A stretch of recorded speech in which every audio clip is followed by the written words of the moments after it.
अजित पवारांचे पुत्र पार्थ पवारांवर पुण्यामध्ये 1800 कोटींची जमीन 300 कोटींमध्ये घेतल्याचा आरोप झालाय आणि या आरोपानंतर महाराष्ट्राच्या राजकारणामध्ये आता वादंग निर्माण झाल्याचं पाहायला मिळतंय। मुख्यमंत्र्यांनी या प्रकरणी चौकशीची घोषणा केली आहे, तर अजित पवारांनी पार्थ पवारांवरील आरोपांवरून हात झटकलेले आहेत। उपमुख्यमंत्री अजित पवारांचे पुत्र पार्थ पवारांनी 1800 कोटींची जमीन केवळ 300 कोटींना घेतल्याचा आरोप आहे। पुण्यातील कोरेगाव पार्कमधील 43 एकर वतनाची जमीन पार्थ पवारांच्या अमेडिया कंपनीने खरेदी केल्याचा आरोप आहे। या जमिनींसाठी 21 कोटींची स्टॅम्प ड्युटी भरणं अपेक्षित होतं, मात्र फक्त 500 रुपये भरण्यात आले असा आरोप आहे। या व्यवहारासाठी उद्योग संचालनालयानं 48 तासात स्टॅम्प ड्युटीही माफ केल्याचाही आरोप होतोय। वतनाची जमीन खरेदी करता येत नाही, करायची असल्यास शासनाची परवानगी लागते। पार्थ पवारांची अमेडिया कंपनी तिथे आयटी पार्क उभारणार होती। अमेडिया कंपनीला व्यवहार करताना स्टॅम्प ड्युटी माफ करण्यासाठी आयटी धोरणाचा लाभ देण्यात आल्याचा आरोप आहे। महत्त्वाचं म्हणजे पार्थ पवारांच्या कंपनीचं भाग भांडवल 1 लाख रुपये, त्यामुळे 300 कोटींची जमीन खरेदी कशी केली असा सवाल आता उपस्थित होतोय। दरम्यान जमीन व्यवहार प्रकरणी अमेडिया कंपनीला नोंदणी आणि मुद्रांक शुल्क विभागानं नोटीस पाठवली आहे। 2% 6 कोटी अमेडिया कंपनीनं मुद्रांक शुल्क म्हणून भरावेत, यासाठी कंपनीला नोटीस देण्यात आली आहे। दरम्यान अजित पवारांनी पार्थ पवारांच्या आरोपांवरून हात झटकलेत, त्यामुळे अजितदादांना डावलून पार्थ पवारांनी जमीन व्यवहार केला का अशा चर्चा होत आहेत। ज्यावेळेस आमच्या घरातली मुलं संज्ञान होतात, मोठी होतात, ते त्यांचे व्यवसाय करतात, परंतु ह्याच्यात मी पुन्हा सांगतो, माझा दुरान्वयी देखील कुठल्या अधिकाऱ्याला फोन नाही, कुणाला सांगणं नाही, कुणाला तिथं वेगळं काही त्याच्यामध्ये मदत करा अशाही पद्धतीची भूमिका नाही। मागे एकदा 3-4 महिन्यापूर्वीची गोष्ट असेल की अशा पद्धतीचं काहीतरी चाललंय असं कानावर आलं, त्यावेळेस मी सांगितलं की असलं काही चुकीचं केलेलं मला चालणार नाही, असल्या कुठल्याही चुकीच्या गोष्टी कुणी पण करू नयेत अशा स्पष्ट सूचना मी दिलेल्या होत्या, परंतु त्याच्यानंतर परत काय झालं ते काही मला माहिती नाही। 1 मिनिट, माझ्या घरचा नाही, तो बंगला पार्थ अजित पवारांच्या नावाने आहे, त्याच्यावर तो पत्ता त्याचा आहे, समजलं का? मी त्याची सगळी माहिती इथं घेतो, कारण मी ज्यावेळेस बोलणार आहे मला आतापर्यंत माहिती नाही। मी आता बोललो नसतो तर तुम्ही म्हणला असता की बाबा इथं कुठंतरी पाणी मुरतंय। तुम्हाला सगळ्यांना माझा स्वभाव माहिती आहे, मी कधीही चुकीच्या कामाचं समर्थन केलं नाही। जर चूक झाली तर मी कबूल करतो, ही माझ्याकडनं चूक झाली, मी ती दुरुस्त करतो, परंतु ह्याच्यात माझा दुरान्वय पण संबंध नाही। मी कुणाशी चर्चाही केलेली नाही, मी त्याच्या संदर्भात कुणाशी बोललेलो पण नाहीये, कुणी परवानगी दिली कुणी नाही। मी आपल्याला सांगतो, मी आजपर्यंत कुठल्याही माझ्या जवळच्या किंवा लांबच्या नातेवाईकांच्या संदर्भामध्ये कुठंतरी त्यांना फायदा होण्याच्या करता एकाही अधिकाऱ्याला कधी फोन केला नाही किंवा कधी सांगितलेलं नाही। उलट मी या निमित्तानं महाराष्ट्रातल्या जनतेला नाही, परंतु उपमुख्यमंत्री म्हणून अधिकारी वर्गांना आणि कर्मचाऱ्यांना सगळ्यांना सांगेन की जर माझ्या नावाचा वापर करून कुणी चुकीचं करत असेल किंवा त्याच्यामध्ये नियमात न बसणारं करत असेल तर त्याला कुठलाही माझा पाठिंबा नसेल। आरोपानंतर मुख्यमंत्री फडणवीसांनी चौकशीचे आदेश दिलेत। फडणवीसांनी या गंभीर घटनेची दखल घेत अनियमितता आढळल्यास कारवाई करणार असल्याचं म्हटलंय। व्हॅल्युएशन मिनिमम 1800 कोटी येतं मिनिमम, मग यांनी किती व्हॅल्युएशन दाखवलं? 300 कोटी, आणि रजिस्ट्री किती रुपयात झाली? 500 रुपयाच्या बॉन्डवर। परवाच्या दिवशी अजितदादा बोलले शेतकऱ्यांना तुम्हाला सगळं फुकट लागतं, फुकट लागतं, फुकट लागतं। तुम्हाला का फुकट लागतं? 1800ची जमीन 300 कोटीत का लागते? म्हणजे राज्याला लुटण्याचा प्रकार आहे हा। या संदर्भात उपमुख्यमंत्रीही अशा कुठल्या प्रकाराला पाठीशी घालतील असं माझं मत नाही। कुठेही अनियमितता झाली असेल तर त्याच्यावर कारवाई झालीच पाहिजे, त्यामुळे अनियमितता असेल तर त्याच्यावर अतिशय कडक कारवाई ही केलीच जाईल। पुणे प्रकरणामध्ये अतिरिक्त मुख्य सचिव विकास खारगेंच्या अध्यक्षतेमध्ये चौकशी समिती स्थापन करण्याचे निर्देश मुख्यमंत्री फडणवीसांनी दिले। या प्रकरणामध्ये आतापर्यंत तहसीलदार सूर्यकांत येवले आणि दुय्यम निबंधक रवींदर तारू यांचं निलंबन झालंय आणि दोषींवर कारवाई होणार असल्याची सूत्रांची माहिती आहे। दरम्यान अजून निलंबन आदेश प्राप्त झालेला नाही, असं तहसीलदार सूर्यकांत येवले यांनी म्हटलंय. आणि तहसीलदार तलाठी म्हणतात मी सहीच नाही केली. हा तहसीलदार तलाट्यावर अन्याय नाही का? त्या बिचाऱ्या तलाट्याची काय चूक? जर त्यांनी सहीच केली नाही तर तुम्ही त्याला काढून टाकता. तो गरीब आहे, कष्ट करून मेरिटवर उभा, तो तिथे त्या नोकरीवर बसलाय, तो गरीब आहे, त्याला आवाज नाही म्हणून तुम्ही त्याला कामावरनं काढून टाकणार. महाराष्ट्र सरकार आपल्याला सगळ्यांना कन्फ्यूज करतंय. जर व्यवहारच होऊ शकत नाही तर स्टॅम्प ड्युटीची नोटीस कशी का आली? आणि मग किती नक्की त्याच्यात पण तफावत आहे. मग नक्की गोलमाल आहे भैया, कुछ दाल में कुछ बडा खाला है. आणि हे सगळं महाराष्ट्र सरकारची जबाबदारी आहे. जमिनीचा मालक सरकार आहे, खरेदी विक्री होऊ शकत नाही. हा 420चा गुन्हा आहे. पहिल्यांदा यांच्यावर 420 अंतर्गत या दोघांवरही गुन्हा दाखल झाला पाहिजे, ही आमची मागणी आहे. ही फसवणूक आहे. सरकारच्या जमिनीची परस्पर विक्री करणं. आता इथे खरं म्हणजे ईडी सीबीआय काय झोपले आहेत का हे लक्षात घेतलं पाहिजे. अमित शहा जे येऊन गेले त्यांनी काय सांगितलं की आता 29 साली कोबड्यांशिवाय भाजपा सत्तेत आला पाहिजे. मग आता तर कोबड्या पाहिजे. मग कोबडी आता फेकण्याची ताकद हिंमत देवेंद्र फडणवीसांमध्ये आहे का? नाही. आता कोबडीला बदनाम करतील आणि 29 साली फेकून देतील. काय होणार नाही, क्लीन चिट देतील, शेतकरी बसेल बोंबलत, ते बसतील पैसे कमवून, जमीन कमवून. पुण्यात पार्थ पवारांच्या जमीन व्यवहार प्रकरणी ठाकरेंची शिवसेना आक्रमक झाली आहे. यावेळेला अजित पवारांनी राजीनामा द्यावा अशी मागणी करण्यात आली आहे.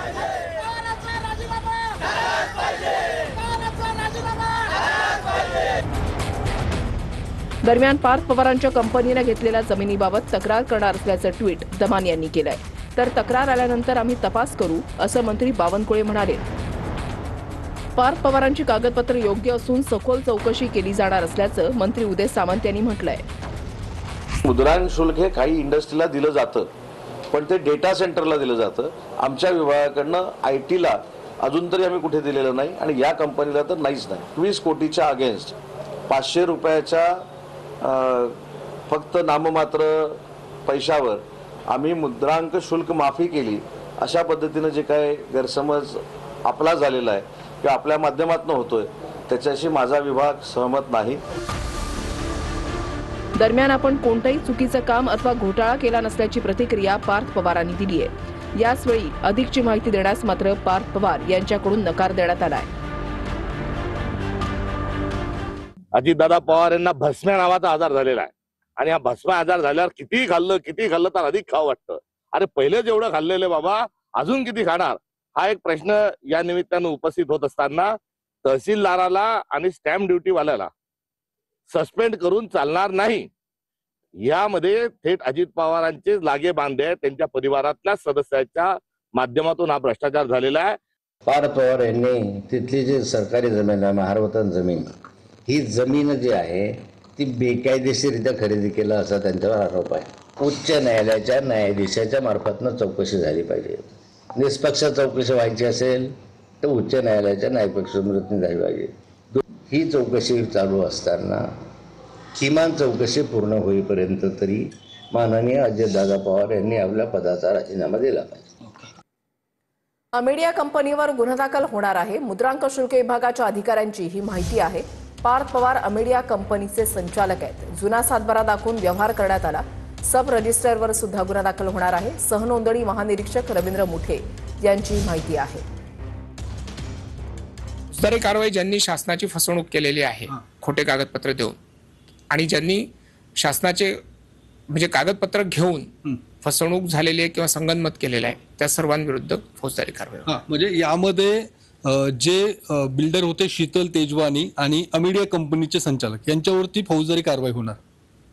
ज्यांनी शासनाची फसवणूक केलेली खोटे कागदपत्र देऊन त्यांच्याविरुद्ध कारवाई करण्यात येईल. यामध्ये अमेडिया कंपनी ही पार्थ पवार आणि दिग्विजय पाटील यांची आहे आणि त्यांच्यावरती गुन्हे दाखल आपल्या प्रशासनाकडून होणार आहे, कारण खोटी कागदपत्रे देऊन गुन्हे दाखल करण्यात आलेले आहेत. एकूण ही सगळी खरेदी करण्यात आलेली आहे. जे कागदपत्र फसवणूक करण्यात दिलेले आहे, शासनाची फसवणूक झाली, त्यांच्याविरुद्ध कारवाई होईल. कालपासून उद्धव ठाकरेंचा मराठवाडा दौरा सुरू आहे आणि या दौऱ्यामध्ये उद्धव ठाकरेंनी सरकारवर निशाणा साधलाय. फडणवीसांनी शेतकऱ्यांना दिलेल्या आश्वासनांची क्लिप उद्धव ठाकरेंनी ऐकवली आहे. तर उद्धव ठाकरे घराबाहेर पडले असा आनंद आहे असा टोला मुख्यमंत्री देवेंद्र फडणवीसांनी लगावला आहे. उद्धव ठाकरेंनी शेतकऱ्यांच्या बांधावरच्या दुसऱ्या दिवशीच्या दौऱ्यात मुख्यमंत्री फडणवीस आणि उपमुख्यमंत्री शिंदेंवर निशाणा साधलाय. ठाकरेंनी दुसऱ्या दिवशी लातूरच्या औसा भुसणी आणि अहमदपूर थोरलेवाडी गावात तसंच धाराशिवच्या करजखेड गावात शेतकऱ्यांशी संवाद साधला. शेतकऱ्यांशी संवाद साधताना ठाकरेंनी फडणवीस आणि अजित पवारांची कर्जमाफीवरची जुनी वक्तव्य शेतकऱ्यांना ऐकवली. शेतकऱ्यांना पूर्ण कर्जमाफी आपण देणार आहोत. शेतकऱ्यांचा सातबारा करूया कोरा कोरा कोरा. मग हेच तुम्हाला मी सांगतोय. जसं निवडणुकीच्या आधी शेतकऱ्यांचा सातबारा करू कोरा कोरा कोरा. आता लोक विचारतात, शेतकरी विचारतात, आता कुठे पाडायला चोरा, हा मत चोरा. त्यातल्या जनतेला स्पष्ट सांगतो, 31 तारखेच्या आत आपापले पैसे भरा पीक कर्जाचे. नाही तुमचा सातबारा कोणा केला तर आता कोणाची अवलाद लावणार. अनेक ठिकाणी शेतकऱ्यांनी पाठ फिरवलेली आहे, कारण त्यांना माहिती आहे की निवडणुका डोळ्यासमोर ठेवून या ठिकाणी हे आलेले आहेत. सरकारचं पॅकेज हे लोकांच्या खात्यामध्ये पोचत आहे, त्यामुळे त्या ठिकाणी त्यांना कुठलाही प्रतिसाद हा फारसा जनतेकडनं मिळत नाही. लोक पकडून आणण्याचं काम चाललंय. आता यांना निवडणुकांची वेळ लागले. उद्धव ठाकरे मतांसाठी फिरतोय, मग तुम्ही कशासाठी फिरताय सागरगोटे गोळा करायला. हा आता यांना शेतकऱ्याचं काय नाहीये, पण आता नगर परिषद, पंचायत, मग जिल्हा परिषद आम्हीच जिंकणार. उद्धव ठाकरे हे बाहेर पडले याचा मला आनंद आहे, कारण ते मुख्यमंत्री असताना जेव्हा शेतकऱ्यांवर संकट आलं होतं त्यावेळेस ते कार्पेटवरनं खाली उतरले नव्हते.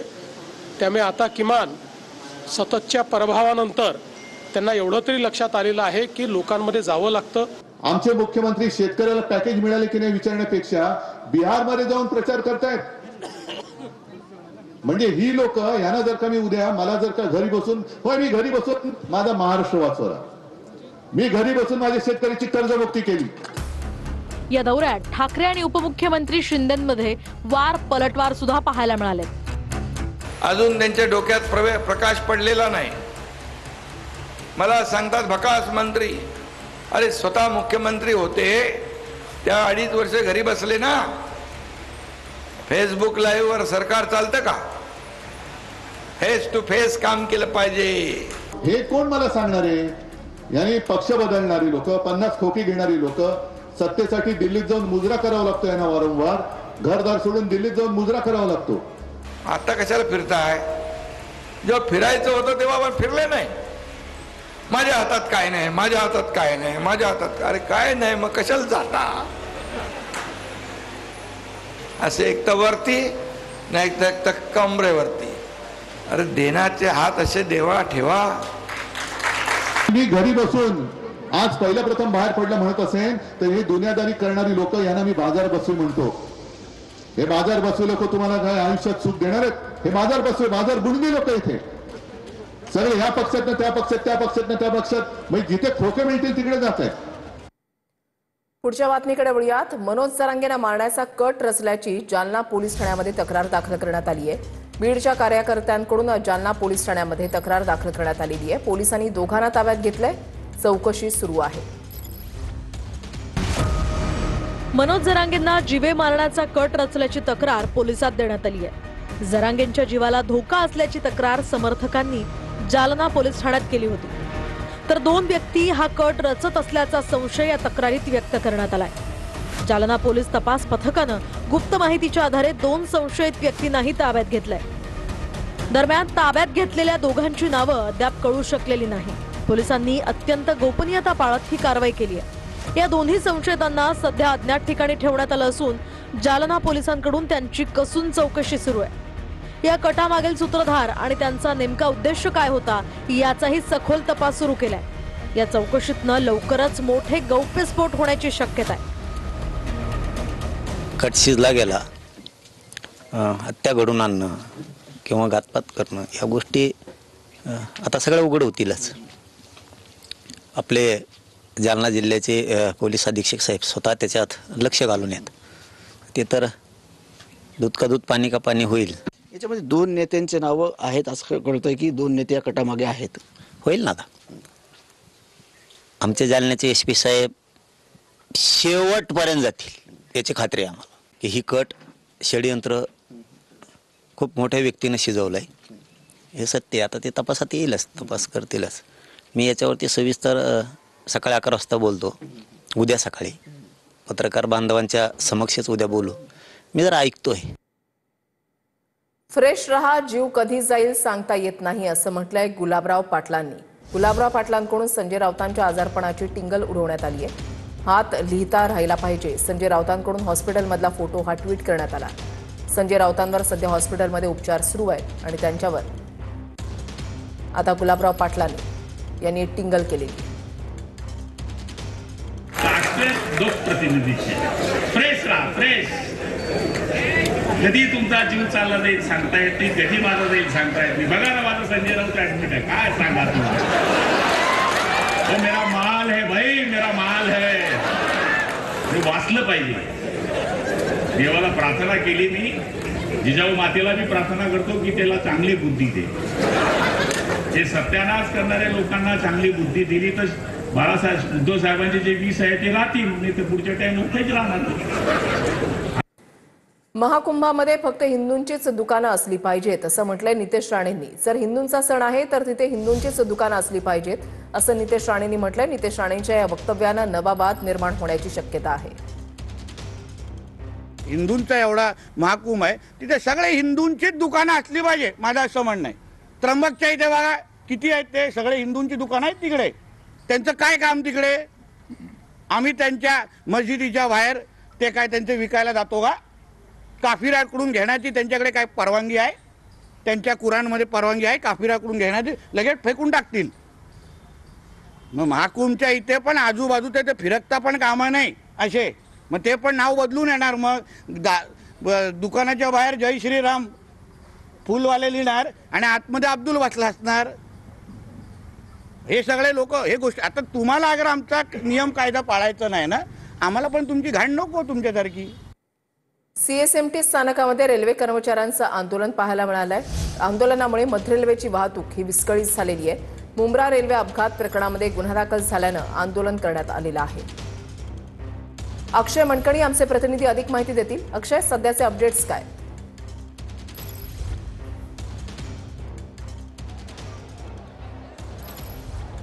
ऋषाली, सध्या आपण छत्रपती शिवाजी महाराज टर्मिनल्सवरती आहोत. सीएसएमटी या स्थानकामध्ये मध्य रेल्वेचं हे महत्त्वाचं स्थानक आहे.